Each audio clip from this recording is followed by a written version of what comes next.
Number one is this: only Aspies can truly empathize with other Aspies. Here's why I say that. Have you ever heard about a place called the Grand Canyon? Yeah, I've heard about it. They say there's this really big hole. Okay, I got it. There's a big hole. But then somebody showed me a photograph of the Grand Canyon. That's a big hole. I mean, that is a huge big hole. But then somebody showed me a video of the Grand Canyon, and the photograph didn't do justice. Man, I can't believe how big that thing is. But then I actually visited the Grand Canyon, and guess what? The photograph and the video did not do it justice. That thing is massive. You have to be there to appreciate it. But then I had this idea. Because I like to walk, I like to hike, I'm going to take a hike.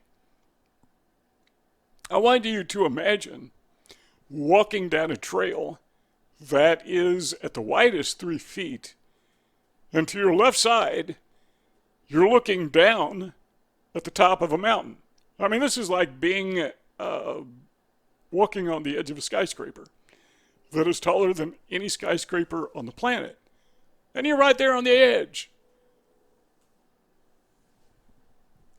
You know, you got to experience to understand what this thing is all about. And that's why we say only Aspies can truly empathize with other Aspies, because they have been there, they have done that, they know what other Aspies are going through. Now, that's not to say that other individuals can't understand Aspies. I mean, they can look at the photograph, they can watch the video, they can even go visit Aspies. But until you have walked in their shoe as an Aspie, until you walk down that 3-foot path on the edge of a cliff, do you fully understand what Aspies are going through? Number two is this: Aspies tend to give more than they take. A lot of people don't understand that. Aspies understand it. That's actually a problem. I mean, it's not a problem to give and to be giving and to be considerate of others. We talked about that in another video. That's something that we should do, but often we give more than we take to a fault. In fact, we give away almost everything. We give our time, we give our possessions, sometimes we give away our money. You know why that is? Because we're gullible. Sometimes, and more importantly than anything, is we give away our trust. And we can say that to people, and therapists who have invested years studying psychology and studying autism in particular, they get it. They really do. But not like an Aspie. So Aspies can only fully understand what other Aspies are going through, and that includes this problem we have of giving away stuff, giving away our time, giving away our emotions, trusting people, and that is number 3. We are too trusting and we are too gullible. People don't understand that the way we understand it. And we understand it because we've been there, done that, because we have been taken advantage of so many times. Now, the thing that's weird about that is we do it again, over and over and over again. Now, another Aspie, if you do that, and you probably do if you have Asperger syndrome, if you do that, another Aspie will understand what you're experiencing because he or she experiences the same thing. Number 4 is this: we are dependable. We are reliable to a fault. What fault is that? We are dependable and reliable to the point where people take advantage of us. And as I mentioned in an earlier video, one of the problems Aspies have is they don't know how to say no. We just trust people and we let them take advantage of us. And we think what we're doing is we are being a good friend, and we expect that friendship to be reciprocated. And sometimes it is. But if the other person, or other people, if the other person is a good friend, then that friend, that loving, caring friend, will not want to take advantage of you. And when you say, sorry, I can't do this. I can't be the guy who works on every holiday. You let other people off on some holidays, but me, you make work every holiday. Nope, I can't be that person. Not going to do it. I know I like to be dependable, I like to be reliable, but you can't rely on me to be taken advantage of. So that is the one point where we need to learn not to be reliable. And only Aspies can understand how intense that is, that desire to please people, to be dependable. Number 5 is this: limited intuition. The best way to explain that is this. I recall driving down a highway, 4-lane highway, wasn't much traffic on the road, kind of safe, and I saw a turtle in the middle of the 2 lanes that I was driving in, so I pulled over. You know what I'm going to say, don't you? I pulled over, and I got out, and I picked up the turtle.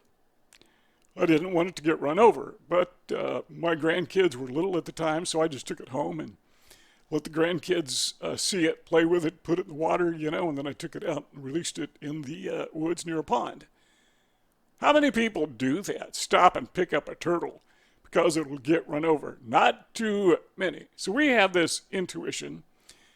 We have this affective empathy. We don't have cognitive empathy, or we don't have very much of it. That's why they say that people with autism aren't empathetic. But when it comes to affection, sometimes I don't know if we have too much of that or not. If we misuse it, I guess we do. But the point is that only another Aspie would understand why you would pull over on a 4-lane highway to pick up a turtle. Who can possibly understand that other than somebody who would do it? Number 6 is we are overwhelmed by crowds. And again, most people love crowds. I live in an area that's not too far from the Indianapolis 500. And I have some family members that it's their annual thing.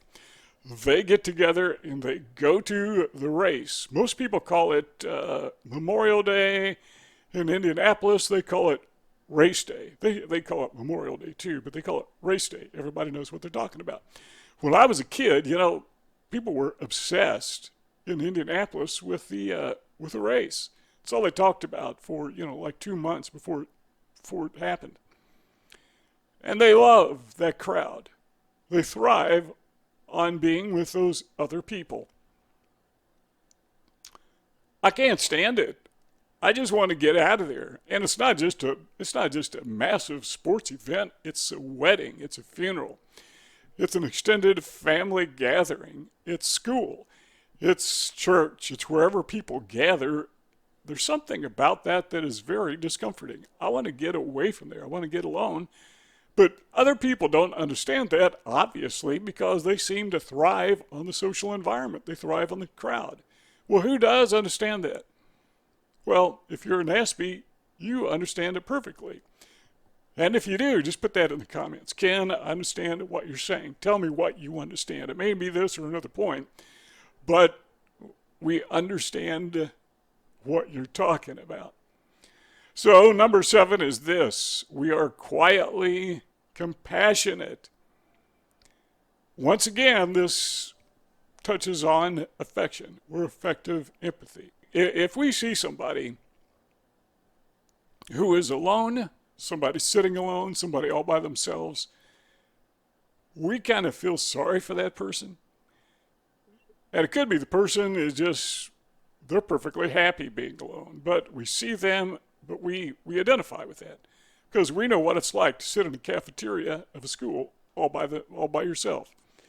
I personally didn't do that in elementary school, junior high school, because I ate lunch at home.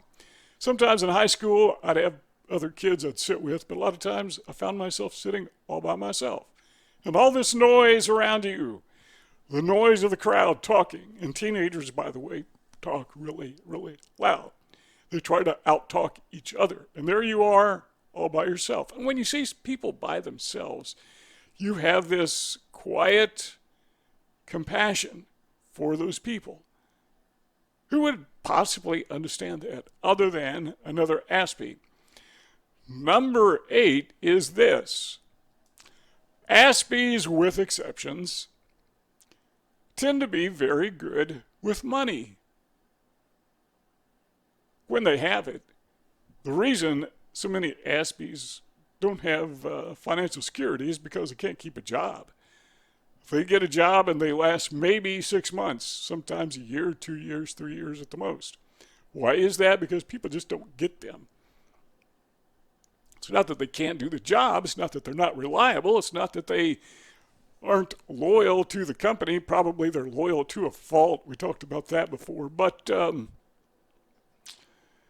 if they do have money, and again, there are exceptions, but if they do have money, they take care of it because they know how hard it is to come by. And they tend to make good investors. Who would understand that other than another Aspie? Well, there are people who are not Aspies who are good with money, and they would probably understand that as well. It's just a mindset. It's a way of thinking where we tend to conserve things, and we like to watch things grow. So we take our money, what little we have, and we invest it, and we watch it grow. Again, a lot of exceptions. Number 9 is, and we just touched on this, this is something that only other Aspies can understand, and that is how difficult it is for a person with Asperger syndrome to hold down a job. What did I say earlier? 6 months maybe? 3 years maybe at the absolute most. Now, I know people with Asperger syndrome, and we're talking about a 9-to-5 job where you punch in, punch out, or clock in and clock out, whatever they call it now. It's been so long since I had a job, I don't even know. I worked for myself. I did better working for myself than I would have had I had a job. Well, who understands that? Who could possibly understand what it's like to go to the workplace and have that good attitude and learn the job and show up on time every time, because that's the way we think. We just tend to be loyal and organized. We organize our time and everything else. And then you can't keep the job because people around you just find you weird. And then to get rid of you, typically the supervisor will make up some story, make up some excuse why they can't keep you. Or maybe they will try to make life so difficult for you that you get frustrated and quit.